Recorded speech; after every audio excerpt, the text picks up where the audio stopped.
వాళ్ళు గట్టిగా పోటీ ఇస్తే గెలవలేతాడు. ఆ ఊరి పేరు సోలనికి. ఆ ఊరు వచ్చిన తర్వాత ఆయన ఏం చేయలేకపోయి వాళ్ళ వెనక్కి వచ్చేసి తన సైనిక అధికారులందరినీ పిలిచి, అరే సోలనికి అనే ఊరు సముద్ర తీరాన్ని ఉంది, చాలా మంచి ఊరు, కానీ వాళ్ళేమో గట్టి పోటీ ఇస్తున్నారు, మీరు ఎవరైనా సరే వెళ్ళి ఆ పట్టణాన్ని జయించి వస్తే కనుక మీకు ఏం కావాలంటే ఇచ్చేస్తాను, నా రాజ్యంలో సగం భాగం దాకా అన్నాడు. అంటే తన దగ్గర ఒక సైనిక అధికారి ఉన్నాడు, ఆయన పేరు కెసెండర్. ఆయన ఏమన్నాడు, అయ్యగారు మీరు నన్ను దీవించండి, నేను వెళ్తాను అన్నాడు. సరే వెళ్ళాడు. మనోడు కొన్ని రోజుల తర్వాత వెనక్కి వచ్చాడు. బాబు కెసెండర్ ఏంటి పరిస్థితి అంటే, ఏమంది సార్, ఇక సోలనికి అనే ఊరు ప్రపంచ పట్టణంలో లేదు సార్, చూసేసాను. అరే నేను ఎందుకు అలా చేసావు? నేను పట్టణం నాకు కావాలి, అది మంచిది అన్నాను కదా, ఏం చేసావు, దాన్ని అంతా ధ్వంసం చేసావు అంటే, కాదు సార్ ఆ పేరు కలిగిన పట్టణం ఇక ప్రపంచంలో లేదు అన్నాడు. అంటే ఏంటి అన్నాడు, నేను ఆ పట్టణానికి గెలిచి ఆ పట్టణానికి పేరు మార్చేశాను. ఏం పెట్టావు పేరు అని అంటే మనోడు సిగ్గుపడుతున్నాడు.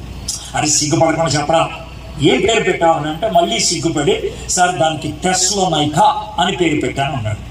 ఎందుకు సిగ్గుపడ్డాడబ్బా ఆ పేరు చెప్పడానికి అని అంటే, రాజుగారి కూతురు పేరు అంటే అలెగ్జాండర్ గారి చెల్లి పేరు తెస్సలోనిక.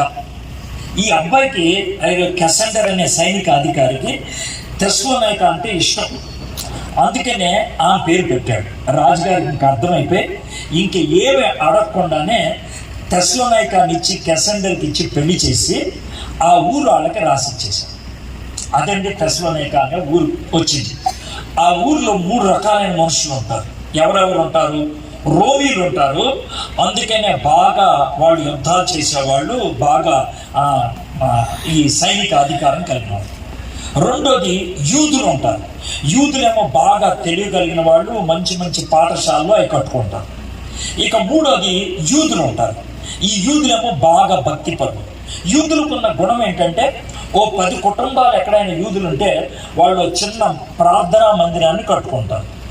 ఈ 10 మంది కలిసి కట్టుకున్నటువంటి ఆ ప్రార్థనా మందిరానికి వాళ్ళు పెట్టే పేరు ఏంటంటే సినగోగు.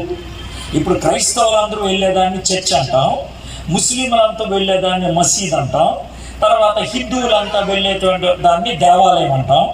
అదేవిధంగా యూదులు వెళ్ళేదాన్ని సినగోగు అంటారు. వాళ్ళు అక్కడ వాళ్ళు ప్రార్థనలు అవి చేసుకుంటూ ఉంటారు. సరే, పౌలు గారు ఆ ఊర్లోకి వచ్చారు. ఆ ఊర్లోకి వచ్చేప్పటికి యూదులు ఉన్నారు, అక్కడ ప్రార్థనా మందిరం ఉంది కాబట్టి ఆయన కూడా వెళ్ళి ప్రార్థనా మందిరంలో కూర్చున్నాడు. 3 నెలల దాకా ఉండిపోయాడు ఆ ఊర్లో. మనోడేమో డేరాలు కుట్టుకుంటూ ఉండేవాడు, పగలంతా డేరాలు కుట్టేవాడు, వ్యాపారం చేసుకునేవాడు, సాయంత్రం అయిన తర్వాత ఇలాగా పరిచయం చేయడానికి వచ్చేవాడు. కాబట్టి అక్కడ ఆయనకి యూదులు ఎవరు పెద్ద తెలియదు కాబట్టి ఈ సినగోగులోకి వచ్చి ప్రార్థనా మందిరంలోకి వచ్చి కూర్చున్నాడు. 2-3 వారాలు చూసిన తర్వాత ఆయన, బాబు నీ పేరేంటి అన్నారు. అయ్యా నా పేరు పౌలు అన్నాడు.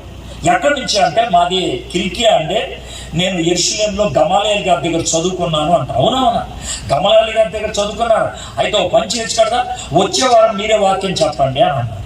అంటే పౌలు గారు వాక్యం చెప్పేశారు. ప్రజలకు బాగా నచ్చింది. మొదటి వారం ఏ వాక్యం చెప్పాడు, మనందరికీ కూడా ఒక విషయం తెలియాలి, మనకి పాత నిబంధనలో అంటే మన యూదుల బైబిల్లో మెస్సియా వస్తాడని ఉంది, ఆ మెస్సియాకు ఉండేటువంటి గుణగణాలు ఇవి అని చెప్పాడు. అవును, కరెక్ట్ అన్నారు. 2వ వారం మళ్ళీ మాట్లాడి ఆ మెస్సియా కరెక్ట్గా వస్తాడు, ఆ మెస్సియా వస్తే మనకు రక్షణ తీసుకొస్తాడు, ఆ మెస్సియా కోసం మనం ఎదురు చూడాలి అని చెప్పేశాడు. ఇక 3వ వారం ఏం చేశాడు, మరి నాకు ఒక